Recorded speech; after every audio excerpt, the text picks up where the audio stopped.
How to detect plants and animals using Google Lens. So hello guys, in this quick tutorial video I will tell you how you guys can do that. So it was very easy.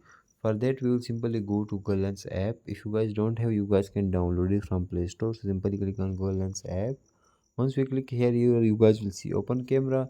So you guys can use your camera and you can scan the pic that have animal, or you guys can scan the real animal or plant.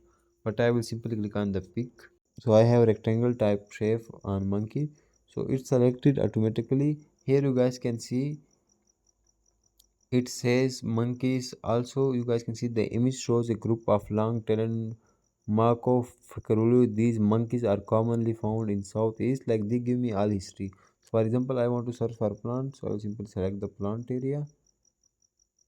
So once I search for plant area, here we go. It says the image shows a plant like a type of croton.